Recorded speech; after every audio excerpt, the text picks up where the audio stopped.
बिस्मिल्लाहिर्रहमानिर्रहीम। अस्सलाम वालेकुम स्टूडेंट्स, कैसे हैं आप सब? उम्मीद करती हूँ आप सब बिल्कुल खैरियत से होंगे। स्टूडेंट्स, आज की ये वीडियो बहुत ज़्यादा इंपॉर्टेंट है क्योंकि इसमें हम most important chapter of 9th chemistry discuss करेंगे, that is chapter 6 solutions. Students, जैसा कि आपको पता है कि फेडरल बोर्ड में 2022 से onward SLO based means conceptual question जो हैं वो एग्ज़ाम्स में पूछे जाते हैं। दैट्स वाई फेडरल बोर्ड ने आपको नेशनल बुक फाउंडेशन के साथ साथ केपीके और बलूचिस्तान की बुक्स भी रिकमेंड की हैं ताकि आप अच्छे से अपना कॉन्सेप्ट क्लियर करें और एसएलओ बेस्ड एग्ज़ाम्स की प्रिपरेशन कर सकें। दैट्स वाई मैंने ये जो ऑब्जेक्टिव डिस्कशन सीरीज स्टार्ट की है, इसमें हम आज चैप्टर 6 को डिटेल में डिस्कस करेंगे तीनों बुक्स में से, नेशनल बुक फाउंडेशन, केपीके और बलूचिस्तान की बुक्स में से। तो स्टूडेंट्स, सबसे पहले हम डिस्कस करते हैं नेशनल बुक फाउंडेशन। इसमें हमारे पास एक्सरसाइज में 10 MCQs हैं। सबसे पहले आप स्टूडेंट्स नोट कर लें कि इस जो चैप्टर में से कौन कौन से टॉपिक्स हैं जिनमें से ऑब्जेक्टिव मोस्टली पूछा जाता है। ठीक है, इसमें हमारे पास सॉल्यूशंस की जो टाइप्स हैं, ठीक है, जैसे कि डाइल्यूट सोल्यूशन क्या होता है, कंसनट्रेटेड क्या होता है, उसके अलावा आपके पास सैचुरेटेड, सुपर सैचुरेटेड सॉल्यूशंस होते हैं। ठीक है, और उसके अलावा अगर आप सॉल्यूट और सॉल्वेंट की डिफरेंट फॉर्म्स ले लें, जैसे अगर सॉलिड को सॉलिड में ऐड करें तो भी सोल्यूशन बनता है, यानी सॉल्यूट आपके पास जो है वो सॉलिड हो और सॉल्वेंट भी सॉलिड हो। ठीक है, जैसे कि एलॉयज़ होते हैं, एक मेटल को स्मॉल अमाउंट में ले लें और एक मेटल को लार्ज अमाउंट में ले लें, दोनों को मेल्ट करके आपस में मिक्स कर दें तो एलॉय बन जाता है। ठीक है, तो वो हमारे पास वो भी सोल्यूशन है। ठीक है, यानी ये वाला कॉन्सेप्ट अब आपका नहीं होना चाहिए कि सोल्यूशन का मतलब यही होगा कि कोई चीज़ लिक्विड में ही होगी, ऐसा नहीं है। ठीक है, जैसे कि एयर है, एयर भी हमारे पास सोल्यूशन है, एक गैस का दूसरी गैस के अंदर सोल्यूशन है। जो गैस स्मॉल अमाउंट में है वो हमारे पास सॉल्यूट एक्ट करेगी और जो लार्ज अमाउंट में है वो सॉल्वेंट एक्ट करेगी। ठीक है, तो आपने आपकी बुक में जितने भी टेबल्स हैं इससे रिलेटेड वो आपने अच्छे से एग्जांपल्स जो हैं वो मेमोराइज करनी है फॉर ऑब्जेक्टिव। नेक्स्ट आपके पास आ जाता है मोलैरिटी और परसेंटेजेस के जो न्यूमेरिकल्स हैं वो भी ऑब्जेक्टिव में पूछे जाते हैं। ठीक है, सिंपल होगा, इतना ज़्यादा कोई चेंज करने वाला नहीं होगा क्योंकि ऑब्जेक्टिव में टाइम कम होता है। तो आपको ऐसे क्वेश्चंस दिए जाएंगे जो ज़्यादा कन्वर्टेबल ना हो। ठीक है, लो ऑर्डर न्यूमेरिकल्स जो हैं वो ऑब्जेक्टिव में पूछे जाते हैं। ठीक है, लेकिन थोड़ी प्रैक्टिस होगी तो आप जो है वो फुल मार्क्स गेन कर सकते हैं। Let's start. Question number 1. The maximum amount of sodium acetate that dissolve in 100 gram of water at 0 degree centigrade is 119 और 170 ग्राम at 100 डिग्री सेंटीग्रेड। मीन्स कि अगर कोल्ड आपके पास होगा, कोल्ड फॉर्म में 0 डिग्री सेंटीग्रेड में वाटर है तो वो 119 ग्राम डिजोल्व कर सकता है और हीटेड फॉर्म में वो 170 ग्राम ऐड कर सकता है। अब आप क्या कर रहे हैं, क्वेश्चन क्या है, if you place 170 gram of sodium acetate in 100 grams of water at 0 degree centigrade, मतलब आप सॉल्वेंट को हीट नहीं करें और हीट किए बगैर 0 डिग्री सेंटीग्रेड पे ही आपने 119 की जगह 170 ग्राम्स ऐड कर दिए हैं, तो क्या होगा, तो ये किस किस्म का सोल्यूशन बनेगा। ठीक है, तो ये आपके पास सेचुरेट हो चुका है। ठीक है, क्योंकि ऑलरेडी उसके पास 119 की कैपेसिटी थी, उससे आपने ज़्यादा डाल दिया तो वो क्या हो गया है, सेचुरेटेड सोल्यूशन बन चुका है। ठीक है, और जो एक्स्ट्रा आप डालेंगे सॉल्यूट तो वो जो है वो बॉटम पे हमें बीकर में नज़र आएगा। ठीक है, नेक्स्ट आपके पास आ जाता है question number 2. How many moles of sodium atoms are present in 2.3 grams of sodium. तो ये सिंपल पहले चैप्टर के जो न्यूमेरिकल्स हैं उसी से रिलेटेड है। सिर्फ आपने ये चीज़ नोट करनी होती है कि सोडियम एटम और ये क्या चीज़ है। ठीक है, सिंपल आपने मोल्स फाइंड आउट करने हैं। ठीक है, मास दिया हुआ है 2.3 ग्राम्स और सोडियम एटम्स का जो एटॉमिक मास होता है वो पेपर में बी गिवन होगा क्योंकि फर्स्ट 20 एलिमेंट्स का गिवन होता है तो 23 होगा। ठीक है, 2.3 को 23 ग्राम्स पर मोल से अगर हम डिवाइड करेंगे तो वी विल गेट 0.1 मोल।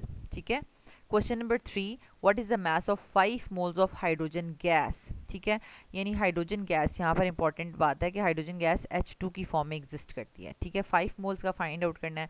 पहले 1 मोल का आप देख लें कि 1 मोल ऑफ हाइड्रोजन गैस का क्या मास होता है। ठीक है, यानी उसमें 2 हाइड्रोजन है ना, तो 2 इंटू 1.008 तो आपके पास आ जाएगा 2.016। ठीक है, इसको आप 5 मोल्स के लिए कर लें, इसको आप मल्टीप्लाई बाय 5 कर दें। ठीक है, तो ये आपके पास आ जाएगा 10.08 ग्राम्स। ठीक है, नेक्स्ट आपके पास आ जाता है question number 4. How many atoms are there in 28 grams of nitrogen gas. तो स्टूडेंट्स ये एक थोड़ा कंसेप्चुअल क्वेश्चन है कि यहाँ पर पूछा हुआ है नंबर ऑफ एटम्स. ठीक है, नंबर ऑफ एटम्स। ये मेरे पास जो एक की थी उसमें से मैंने जब देखा तो की में रॉन्ग आंसर लिखा हुआ है, तो आप लोगों ने डायरेक्टली, कुछ स्टूडेंट्स होते हैं जो की में लिखा हुआ है बस वही रट्टा लगा देते हैं, तो एग्जाम्स में वो आपका क्वेश्चन रॉन्ग हो जाएगा। आप देखा करें, कभी कभी मिस्टेक्स होती हैं बुक्स में भी, कीज़ में भी मिस्टेक्स होती हैं, तो इसको रीचेक ज़रूर किया करें, ठीक है। तो ये देखें, number of atoms find out करने के लिए कहा है, ठीक है। और इसके लिए नंबर ऑफ़ एटम्स का फॉर्मूला है मोल्स इनटू एवोगैड्रोस नंबर, ठीक है। अब मोल्स आपने फाइंड आउट करने हैं, किस चीज़ के मोल्स फाइंड आउट करने हैं, यहाँ पे आपने moles of nitrogen atom find out करने हैं, ठीक है। एटम्स के मोल्स फाइंड आउट करेंगे तो ही नंबर ऑफ़ एटम्स पता चलेंगे। अगर आपने यहाँ पर मॉलिक्यूल्स के मोल लगाए तो आपको पास नंबर ऑफ़ मॉलिक्यूल्स आ जाएंगे, ठीक है। तो अब आप सबसे पहले देख लें कि 28 ग्राम्स ऑफ नाइट्रोजन गैस जो है, ठीक है, उसमें कितने मोल्स होते हैं, 28 डिवाइड बाई 28, ठीक है। यानी ये मैस है और ये इसका मॉलिकुलर मैस है, ठीक है। 1 नाइट्रोजन का 14 होता है, 2 का 28, तो ये 1 मोल आ जाएगा, ठीक है। 1 मोल आपके पास आ जाता है इसका आंसर। नेक्स्ट आपके पास आ जाता है कि 1 मोल में आपके पास 1 मोल नाइट्रोजन मॉलिक्यूल या नाइट्रोजन गैस में आपके पास 2 मोल्स जो हैं वो किसके हैं, एटम्स के, नाइट्रोजन एटम्स के, ठीक है। 2 मोल्स ऑफ नाइट्रोजन एटम्स हैं, ठीक है। ये चीज़ यहाँ पर आपने देखनी थी। और फिर आपने फिर उसके बाद नंबर ऑफ़ एटम्स जब फाइंड आउट करने हैं, नंबर ऑफ़ एटम्स, ठीक है, तो आप 2 मोल्स ऑफ नाइट्रोजन एटम्स यहाँ पर लगाएंगे, ठीक है। 2 इंटू एवोगैड्रोस नंबर, तो आपके पास आ जाएगा 12.04 10⁻23 एटम्स, ठीक है। मीन्स कि अगर पूछा होता कि how many molecules are there, तो आपने सिंपल नाइट्रोजन के जो मॉलिक्यूल्स हैं यानी 1 मोल को मल्टीप्लाई करना है एवोगैड्रो से, तो आपके पास नंबर ऑफ़ मॉलिक्यूल्स आ जाएगा। लेकिन अगर आपने एटम्स पूछना है तो एटम्स उसका डबल होगा, ठीक है, क्योंकि 1 मॉलिक्यूल में जो है 1 नाइट्रोजन मॉलिक्यूल्स में 2 एटम्स होते हैं, ठीक है। तो स्टूडेंट्स आप इसको इस तरह से भी कर सकते हैं, number of molecules directly find out कर लें क्योंकि नाइट्रोजन गैस मॉलिक्यूल की फॉर्म में है, ठीक है। और उसके बाद फिर आप फाइंड आउट कर सकते हैं कि 1 मॉलिक्यूल में जो है वो आपके पास 1 मॉलिक्यूल में अगर 2 एटम्स होते हैं, ठीक है, तो 6.02 10⁻23 मॉलिक्यूल्स में कितने होंगे, डबल होंगे, ठीक है। आई होप सो ये पॉइंट आपको क्लियर हो गया होगा। नेक्स्ट आपके पास आता है how many atoms are there in 0.1 mole of carbon. अब देखें कार्बन एटॉमिक फॉर्म में ही है, ठीक है, और उसके एटम्स ही पूछ रहे हैं, तो इसमें कोई इतना वो नहीं है, डायरेक्टली ही हम फाइंड आउट करेंगे, ठीक है, क्योंकि number of atoms find out करने हैं, ठीक है। तो यहाँ पर आपने मोल लगाना है, ये 0.1 मोल इंटू एवोगैड्रोस नंबर, ठीक है, यानी 6.02 10⁻23। अब बेसिकली आपके पास इसका जो आंसर आएगा वो आपने देखना है कि ये कैलकुलेटर के बगैर भी सॉल्व होता है, क्योंकि आपने ये फ्रैक्शन, ये पॉइंट्स डेसिमल्स ख़त्म करने का भी पढ़ा हुआ है मेथड, ठीक है। ये पॉइंट अगर हम ख़त्म कर दें तो हम जो है डिनोमिनेटर में जो है वो क्या करते हैं, 10 लगा देते हैं, ठीक है। और उसके बाद आपके पास ये जब 10 को जब हम नंबरेटर में लेकर आएंगे तो ये माइनस फॉर्म में हो जाएगा, ठीक है। 0.6.02 10⁻23 माइनस 1 यानी 10 की पावर -1 हो जाएगी, ठीक है। तो सो द करेक्ट आंसर इज 6.02 10⁻22, ठीक है। नेक्स्ट आपके पास आ जाएगा question number 6, a solution of sodium hydroxide has a concentration of 4 grams पर dm³ व्हाट इज़ द, ये अब यहाँ पर आपके पास कंसंट्रेशन दी हुई है, मतलब मोलैरिटी दी हुई है, ठीक है, मोलैरिटी। अब ये मोलैरिटी के क्वेश्चन इस तरह के आएंगे, what is the mass of sodium hydroxide contain in 250 cubic centimetre of this solution. अब ये देखें, ये दोनों डिफरेंट यूनिट्स आपको नज़र आ रहे हैं, तो मोलैरिटी का फॉर्मूला आपको आना चाहिए।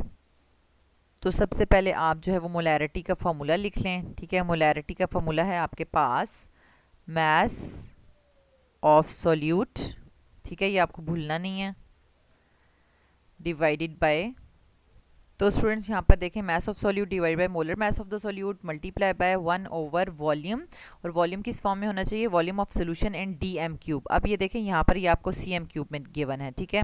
तो आपने क्या करना है, मास ऑफ सॉल्यूट असल में इन्होंने फाइंड आउट करने के लिए कहा है, mass of NaOH find out करें, ठीक है। तो हमने जब ये क्वान्टिटी फाइंड आउट करनी है तो हम बाकी इक्वेशन को इसके लिए सॉल्व कर लेंगे। Mass of solute is equals to molarity into molar mass of solute into volume, लेकिन वो हमने किस में ऐड करना है, क्यूबिक डेसीमीटर में।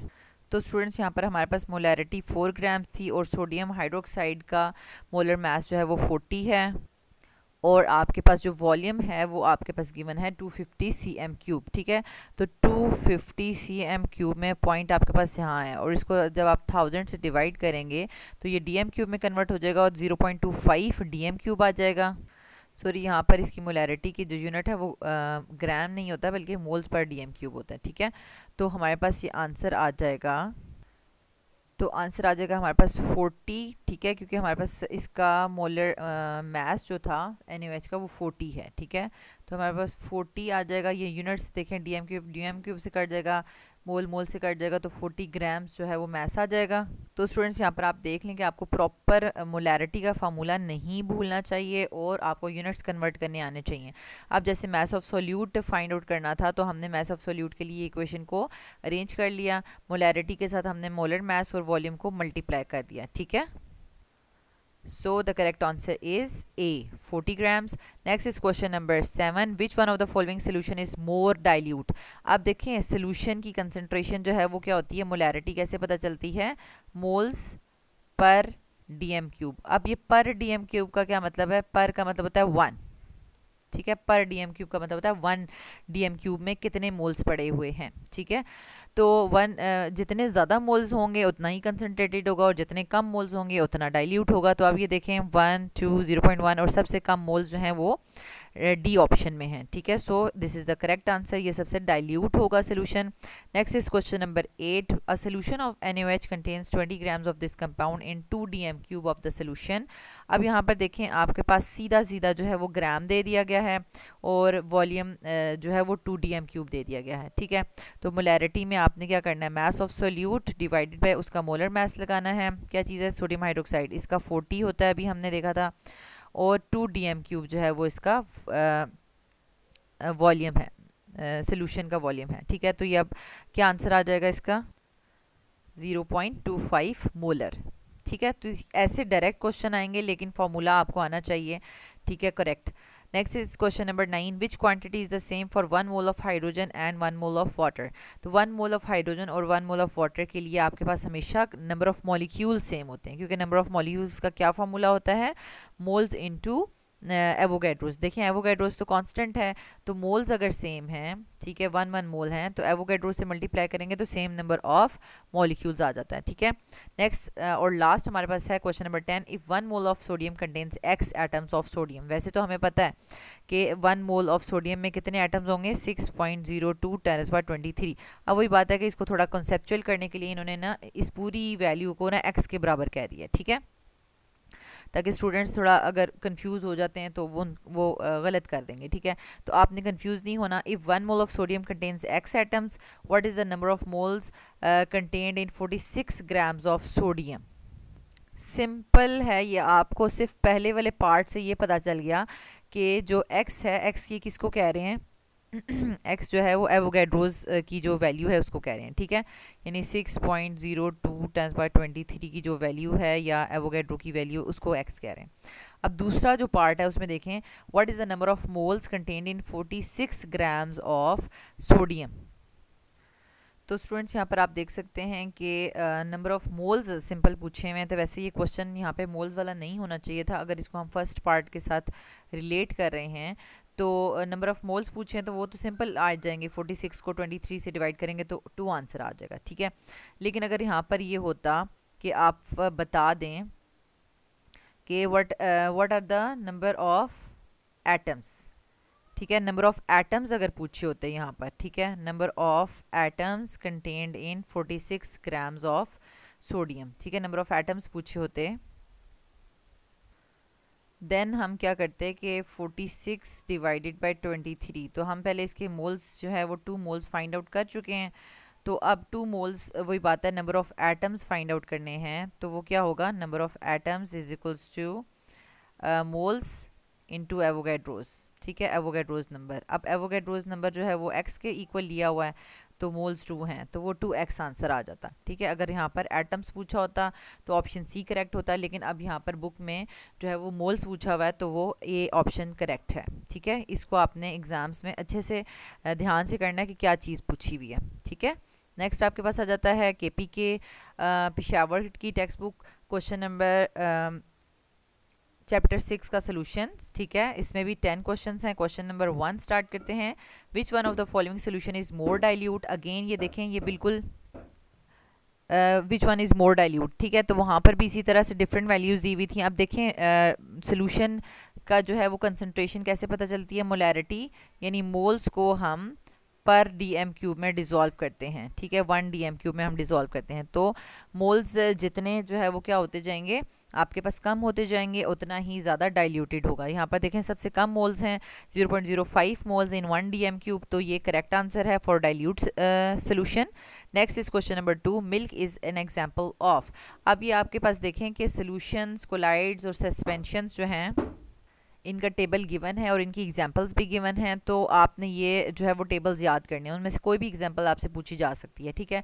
सोल्यूशन तो आपके पास क्लियर होता है ना, क्लियर, जिसमें आपको जैसे नमक या शुगर को आप वाटर में डिज़ोल्व करते हैं तो वो बिल्कुल क्लियर हो जाता है, पार्टिकल्स आपको नज़र नहीं आते, तो वो आपके पास सोल्यूशन होता है, सिंपल, ठीक है। नेक्स्ट आपके पास आ जाता है कोलाइड्स, ठीक है। कोलाइड्स में पार्टिकल साइज थोड़ा सा बड़ा होता है एज़ कम्पेयर टू सॉल्यूशंस के, लेकिन ये वो है सस्पेंडेड फॉर्म में रहता है, ठीक है। और फिर नेक्स्ट आ जाता है आपके पास सस्पेंशन, ठीक है, जिसमें पार्टिकल साइज मोर बिगर होते हैं और वो अगर आप थोड़ी देर के लिए सोल्यूशन को छोड़ेंगे तो वो सेटल डाउन भी हो जाते हैं, ठीक है। तो मिल्क यहाँ पर हमारे पास देखें, मिल्क को पड़ा एक गिलास में, तो ऐसा तो नहीं है कि उसका वाइट वाइट सारे पार्टिकल्स नीचे बैठ जाएं, ऐसा तो नहीं होता ना। तो इसलिए वो किसकी एग्जाम्पल्स हैं, वो कोलाइडल सोल्यूशन की एग्जाम्पल है, ठीक है। Next is question number 3, water droplet in the air is an example of. Next हमारे पास आ जाता है students question number 3, water droplet is an example of solution. अब वाटर ड्रॉपलेट में क्या होता है, आपके पास लिक्विड जो है वो गैस में, यानी एयर में अगर वाटर ड्रॉपलेट है तो एयर का कितना ज़्यादा वॉल्यूम है और उसमें सम ड्रॉपलेट्स जो हैं वो अगर सस्पेंड हुए हुए हैं तो उसको हम कहेंगे लिक्विड इन गैस सोल्यूशन, ठीक है। नेक्स्ट है आपके पास question number 4, when there is a low concentration of solute in a solution it is known as. जैसे कि अभी हमने 2-3 क्वेश्चंस किए हैं कि अगर सॉल्यूट बहुत कम हो तो हम उसको कहते हैं डाइल्यूट सोल्यूशन है, और अगर ज़्यादा है कंसंट्रेशन उसकी तो हम कहेंगे वो कंसंट्रेटेड सोल्यूशन है, ठीक है। तो लो कंसंट्रेशन होगी तो डाइल्यूट सोल्यूशन होगा। Next is question number 5, what is the molarity of sodium nitrate solution made by diluting 250 cubic centimeter of 1.6 molar solution to a final volume of 400 cubic centimeter। अब यहाँ पर आप एक solution से दूसरा सोल्यूशन बना रहे हैं, मीन्स कि उसमें 250 क्यूबिक सेंटीमीटर और वाटर ऐड कर रहे हैं, ठीक है। तो अब आपने डाइल्यूशन इक्वेशन लगानी है, m1v1 is equals to m2v2, ठीक है। तो अब आपके पास क्या है, what is the molarity of sodium nitrate solution, यानी सेकेंड मोलैरिटी क्या होगी, फाइनल मोलैरिटी क्या होगी, वो पूछा जा रहा है by diluting 250 cubic centimetre of 1.6 molar, यानी 1.6 इसकी मोलैरिटी थी और 250 cm क्यूब आपके पास जो है वो सोल्यूशन था, ठीक है। और उसको हमने डाइल्यूट किया बाय डाइल्यूटिंग, यानी पहला उसका फर्स्ट जो है वॉल्यूम इतना था और अब फाइनल वॉल्यूम उन्होंने बताया कि 400 हो गया, यानी उसमें हम वाटर ऐड करते गए, यानी 150 cm क्यूब और ऐड किया होगा तो उसका सोल्यूशन टोटल कितना हो गया होगा 400, ठीक है। तो मोलैरिटी जो फाइनल मोलैरिटी है वो फाइंड आउट करनी है, तो V2 फाइंड आउट करने के लिए आप इस इक्वेशन को जो है वो अरेंज करेंगे, डिवाइडेड बाय ये यहाँ पर हमने 400 लिखना था, ठीक है, 400, तो ये आपके पास आंसर आ जाएगा 1 मोलर, ठीक है। तो ये सिंपल था, लेकिन डाइल्यूशन इक्वेशन लगानी है, लेकिन ये इसलिए भी सिंपल था कि दोनों वॉल्यूम्स जो 250 भी दिया हुआ है और 400 भी, तो वो सेम यूनिट्स में था, ठीक है। अगर डिफरेंट यूनिट्स में होता तो आपको उसको चेंज करना था। Next is question number 6, what is the concentration in mass percent mass by volume of a solution containing 15 gram KCl in 600 cm cube of solution। ये देखिए mass percent by वॉल्यूम आपने फाइंड आउट करना है, बिल्कुल simple easy question है, बस units का ख्याल रखना है, mass percent by volume find out करना है, ठीक है। और इसमें कितना है 15 ग्राम्स KCl है, ठीक है, 15 ग्राम्स KCl है और ये आपको मैंने कहा था हमेशा cm क्यूब में ही लगाना है, बस सिंपल इसको आपने डिवाइड कर देना था, ठीक है, मल्टीप्लाई बाय 100 क्योंकि परसेंटेज है ना ये, and the answer will be 2.5%, ठीक है। नेक्स्ट आपके पास आ जाता है question number 7, one KCl dissolves in water the following will produce. तो KCl आपके पास जो है वो क्या है, सॉल्ट है, और ये आइंस में जो है वो जब डिज़ोल्व होता है तो आइंस में जो है वो कन्वर्ट हो जाता है, और वाटर के जो आपके पास मॉलिक्यूल्स हैं, जैसे वाटर का H2O है ना, ठीक है, तो उसका जो नेगेटिव पार्ट है आपके पास ऑक्सीजन, ठीक है, पार्शियल नेगेटिव, और ये दोनों पार्शियल पॉजिटिव। तो पार्शियल नेगेटिव पार्ट जो है वो negative part of this salt जो है उसको क्या करता है, सराउंड करने लग जाता है ऐसे करके, और डिज़ोल्व कर देता है, और जो पॉजिटिव पार्ट है उसको, पॉजिटिव पार्ट को negative part of water surround करता है, और पॉजिटिव पार्ट को नेगेटिव पार्ट को पॉजिटिव पार्ट सराउंड करेगा, ठीक है। नेक्स्ट आपके पास आ जाएगा question number 8, 2 moles of sodium sulfate are dissolved in 1 dm cube of solution.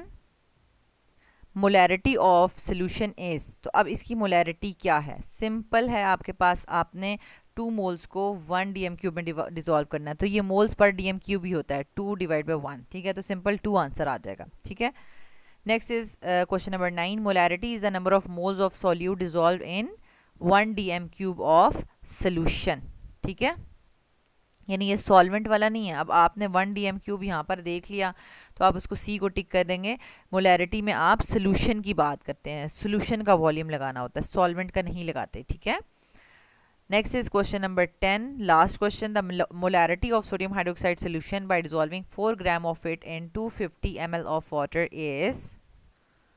तो इसमें भी सिंपल आपने मोलैरिटी का फॉर्मूला लगाना है, ठीक है, मैस लगाना है, 4 ग्राम्स डिवाइड बाई 40 इसका मोलर मैस है। अब वॉल्यूम 250 ml में है, ठीक है, तो ये आपके पास आ जाता है 0.25 लीटर, ठीक है, जो कि आपके पास 0.25 dm क्यूब के इक्वल है, ठीक है। आप यहाँ पर 0.25 dm क्यूब में इसको लगा देंगे, ठीक है, 0.25, ठीक है, तो आपके पास आंसर आ जाएगा 0.4 मोलर। तो ये यूनिट कन्वर्जन आपको आनी चाहिए, ठीक है, इसमें आपने कंफ्यूज नहीं होना। एक दफ़ा आप क्वेश्चन कर लें तो ये जो हिंट्स होती हैं ये अपने पास लिख के रख लिया करें अपने नोट्स में, ठीक है। नेक्स्ट और लास्ट हमारे पास है Balochistan text book board Quetta. इसमें सिर्फ हमारे पास सोल्यूशंस के चैप्टर में 5 जो है वो MCQs हैं। Number 1, question number 1, the solvent is the part of solution which is. Solvent क्या होता है हमारे पास, यानी जो लार्ज क्वांटिटी में होता है, ठीक है, मोर इन क्वांटिटी, उसको हम सॉल्वेंट कहते हैं। Next is question number 2, the heterogeneous mixture where the particle of the solute is larger than 1200 nanometre. तो ये आपने सोल्यूशन, कोलाइडल, सस्पेंशन, तीनों के पार्टिकल साइज जो है ऑब्जेक्टिव के लिए याद करने हैं। तो हमारे पास जो है वो यहाँ पर देखें, ये एक बुक में मिस्टेक है, बफर्स नहीं होना चाहिए था, यहाँ सी ऑप्शन की जगह सस्पेंशन होना चाहिए था, ठीक है। अच्छा, अब आपके पास सस्पेंशन की ही एक फॉर्म जो है वो इमल्शन होती है, ठीक है। आपने बेसिकली सोल्यूशंस, कोलाइड्स और सस्पेंशंस पढ़े हुए हैं, ठीक है, इनका डिफरेंस आपने पढ़ा हुआ है, और सस्पेंशन की ही एक फॉर्म इमल्शन होती है, ठीक है, जिसमें हमने जैसे कि ऑयल को लिक्विड में, यानी एक ऑर्गेनिक को इनऑर्गेनिक में डालें, दो लिक्विड्स को, तो वो आपस में मिक्स नहीं होते, तो वो एमल्शन बना देते हैं, ठीक है, तो उसी की एक टाइप होती है। तो यहाँ पर 1000 नैनोमीटर से बिगर साइज़ अगर होगा तो वो हमारे पास सस्पेंशंस होते हैं। तो यहाँ पर देखें 1200 नैनोमीटर साइज़ है, so the correct option is C. Next is question number 3, in dissolving table salt heating accelerates the solvolysis, यानी सॉल्वेंट का हल होना और सोल्यूशन बनाना। टेबल सॉल्ट यानी नमक अगर हम लें और उसको पानी में डिज़ोल्व करें और अगर हीट करते रहें तो क्या उसकी सॉल्युबिलिटी इंक्रीज़ करेगी। तो ये आपने अपनी बुक में डिटेल से पढ़ लिया है कि ऐसा नहीं है कि हर सॉल्ट गर्म करने से, सोल्यूशन गर्म करने से ज़्यादा हल हो जाए, ठीक है। कुछ जो है उनकी सॉल्युबिलिटी कांस्टेंट रहती है और कुछ की डिक्रीज़ करती है, ठीक है, टेम्परेचर इंक्रीज़ करने से डिक्रीज़ करती है। तो वो एग्जांपल्स आपने याद रखनी है। तो ये टेबल सॉल्ट की जो है वो सॉल्युबिलिटी कांस्टेंट रहती है, दैट्स वाई ये स्टेटमेंट रॉन्ग है। Next is question number 4, the air is a solution. Air आपके पास सोल्यूशन है, यस, ये एक करेक्ट जो है वो आपके पास स्टेटमेंट है, क्योंकि ये स्मॉल अमाउंट में जो गैसेस हैं वो लार्ज अमाउंट में जो गैसेस हैं उनके अंदर हल हुई हुई हैं और सोल्यूशन बना रही हैं, ठीक है, solution of gas in gas, ठीक है। लास्ट क्वेश्चन है, steel is the type of solution having. Steel क्या होता है, स्टील में आपके पास बेसिकली स्मॉल अमाउंट में कार्बन को जब हम आयरन में ऐड करते हैं तो वो क्या बन जाता है, वो एलॉय बन जाता है। ठीक है, तो ये क्या है, हमारे सॉलिड का सॉलिड में हमने सोल्यूशन बनाया हुआ है। ठीक है, कार्बन को स्मॉल अमाउंट में आयरन में ऐड करते हैं तो वो स्टील बन जाता है। तो स्टूडेंट्स यहाँ पर हमने डिटेल में सारे के सारे एमसीक्यूज डिस्कस कर लिए हैं। आई होप सो आपको समझ आ गई होगी। अगर कोई ऐसा क्वेश्चन रह गया जो आपको समझ नहीं आई तो आप कमेंट बॉक्स में पूछ सकते हैं। यहाँ पर आपने देख लिया है कि ऑब्जेक्टिव्स में न्यूमेरिकल्स कितने ज़्यादा पूछे गए हैं, तो आपको मोलैरिटी और परसेंटेज के न्यूमेरिकल्स की बहुत अच्छी प्रैक्टिस होनी चाहिए। ठीक है, thank you so much students for watching this video. अगर आपको ये वीडियो अच्छी लगी है तो आप इसको ज़रूर लाइक करें और चैनल के बटन को भी सब्सक्राइब करें और बेल के आइकन को ज़रूर प्रेस कर दें ताकि न्यू आने वाले लेक्चर्स का नोटिफिकेशन आपको मिलता रहे। और इस वीडियो को अपने स्टूडेंट्स के साथ, फेलो स्टूडेंट्स के साथ और अपने कॉलेज और स्कूल के स्टूडेंट्स के साथ शेयर करना ना भूलें। Thank you.